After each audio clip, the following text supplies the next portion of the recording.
अपने भक्तों की परेशानी दूर करने के लिए एक आवाज से बारिश रुकने वाला, कुएं में गिरी हुई लड़की को बचाने के लिए उसे हवा में उठाकर बाहर लाना, तेल के बदले पानी डालकर दिया जलाना संभव है क्या? ऐसे कई चमत्कार साईं बाबा ने अपने जीवन काल में की है। आज इतने चमत्कार करने वाले भक्ति या इस भगवान पे सवाल क्यों उठाए जा रहे हैं? इससे पहले हम उस सवालों की तरफ बढ़े, हम सभी को एक छोटी सी बात समझनी होगी। हमारे भारत देश में हर इंसान की जिंदगी में रिलेशन और एक और प्रपंच देने का काम करता है, और उस सवाल पर वापस आएं और उसे साफ शब्दों में कहने की कोशिश करें कि साईं बाबा हिंदू है या मुस्लिम। ये कहना काफी मुश्किल है, क्योंकि इनका दर्जा हर इंसान की श्रद्धा के हिसाब से बदल जाता है। हर इंसान को साईं बाबा एक अलग नजर से देखता है। आज भी साईं बाबा को दोनों धर्म के लोग पूछते हैं। हिंदू और मुसलमान की मन और मुटाव को एक तरफ रखकर देखें तो इससे बेहतरीन बात क्या ही हो सकती है।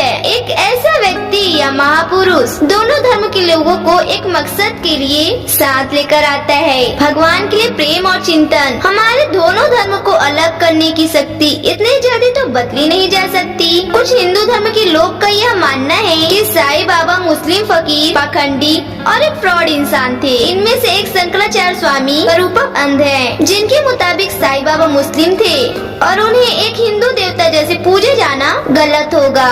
उनके लिए अगर हिंदू धर्म को बचाने का अभियान के लिए उन्हें जेल भी जाना पड़े तो वो उसके लिए भी तैयार है। साईं बाबा को एक मुसलमान की तरह क्यों देखा जाता है? सबसे पहले हम इस बात को समझने की कोशिश करते हैं। साईं बाबा की कुछ विशेषताएं जिसकी वजह से उन्हें मुसलमान की तरह देखा जाता है, उनमें से उनका एक मुस्लिम टोपी और सूती कपड़े पहनना।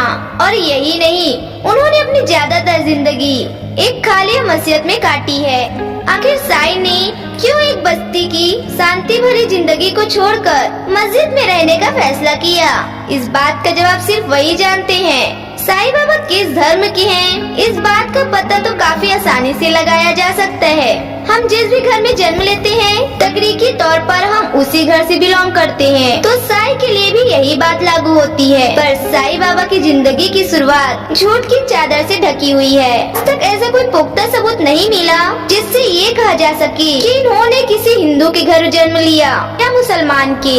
उनकी लिखी हुई किताब सबका मालिक एक, ये इस्लाम और सूफी धर्म को अपनाता है। साईं का अल्लाह शब्द भगवान या किसी और शब्द को छोड़कर इस्तेमाल करना उन्हें हिंदू को छोड़कर मुसलमान की ओर दिखाता है। साईं की जिंदगी चाहे झूठ या अफवाहों से घिरी हो, पर उनके इतिहास के बारे में सिर्फ 2 किताबें हैं जो उनके इतिहास और उनके जन्म का इतिहास से शुरुआत और जिंदगी के बारे में कुछ इंसाइट देती है। आज तक ऐसे 2 ही किताब लिखी गई हैं जिनके बाकियों के मुकाबले यकीन किया जा सकता है। अब हम जो आपको बताने जा रहे हैं, शायद वो वादे सुनकर आप इतनी हैरान न हो। ये दोनों ही किताबें ही हिंदू धर्म को मानने वाले ने लिखी है। इस किताबे का नाम है श्री साई सच्चरित्र, जो हेमंत पंत ने लिखी है, और लाइफ ऑफ साईं बाबा, जिसे श्री नरसिम्हा ने लिखा है।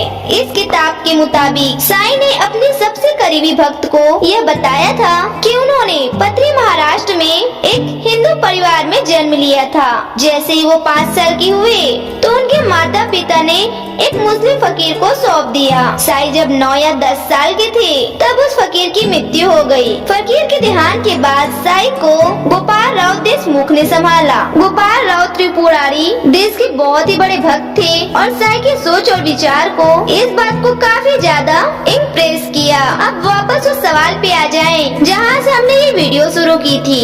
अब हमारे सामने जितने भी व्यवसाय हैं उसको हम सिक्के के 2 पहलू जैसे देखेंगे और परखेंगे। सबसे पहले ये किताबों में जितनी भी लिखी गई हैं, उन्हें सच मानकर परखते हैं तो साईं उस प्रकार से तो हिंदू हैं। भले ही उनकी परवरिश हिंदू मुस्लिम के मुताबिक हुई है, पर इस बात को हम भूल नहीं सकते कि साईं ने एक हिंदू परिवार में जन्म लिया था। उनकी परवरिश से हम एक बात तो समझ सकते हैं कि साईं ने क्यों हिंदू और मुस्लिम धर्म को अपनाया। शायद इसी वजह से उन्होंने उस खाली मस्जिद का नाम द्वारका माई रखा हो। इससे लोगों के दिमाग में बसी एक बड़ी कंफ्यूजन मिट जाती है। और यही नहीं, ऐसा कई बार देखा गया जब साईं साईं ने हिंदू धर्म के बारे में काफी बातें की हैं। साईं बाबा को भगवान का अवतार भी माना गया है, जो एक साधु एक संत की जिंदगी जीकर लोगों के दुख और दर्द उनसे छीन लेते थे। किताब में लिखी गई और उनके हिंदू धर्म के प्रति जो प्यार था, उसके मुताबिक साईं को हिंदू माना जा सकता है। साईं बाबा की दोपहर की आरती में कुछ लाइन्स हैं, जिसमें ये कुछ 2 लाइन कही गई है।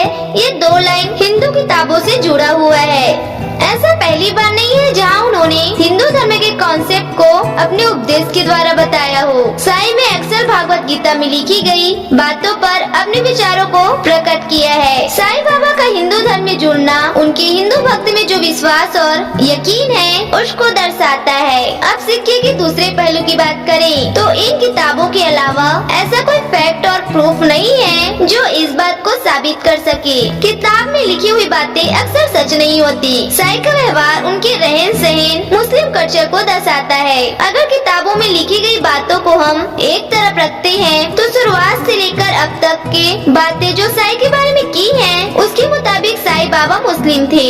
ऐसे कई लोग हैं जो मुस्लिम होने के बाद भी हिंदू धर्म को काफी मान देते हैं। हो सकता है साईं भी इन्हीं में से एक हो। किसी और धर्म के होने का ये मतलब नहीं है कि आप दूसरे के धर्म को अपनों से नीचे रखें। बिना इस किताब के हम साईं बाबा को मुस्लिम या हिंदू मान सकते हैं। और अंत में ये हमारी श्रद्धा के ऊपर डिपेंड करता है कि हम साईं बाबा को कैसे देखते हैं। साईं बाबा अपने पहनावे, जिंदगी, टीचिंग और विवेक फॉरवर्ड से हमें भारत के डाइवर्स कल्चर से प्रेजेंट करते हैं। विविधता में एकता यानी यूनिवर्सिटी डाइविटी के बारे में हम सभी जानते हैं, पर क्या साईं बाबा के हम केस में से बात को कबूल कर पा रहे हैं? आज जो इंसान धर्म को धंधा बना चुका है और भगवान को उस अफसर की तरह देखा जाता है जिसे चढ़ावा चढ़ाकर अपनी गलतियों की माफी कबूल करवा सके, उस बात पर ज्यादा ध्यान क्यों नहीं दिया जा रहा? साईं बाबा का धर्म पता करना उतना ही मुश्किल है जितना भूसे के ढेर में से एक सुई निकालना।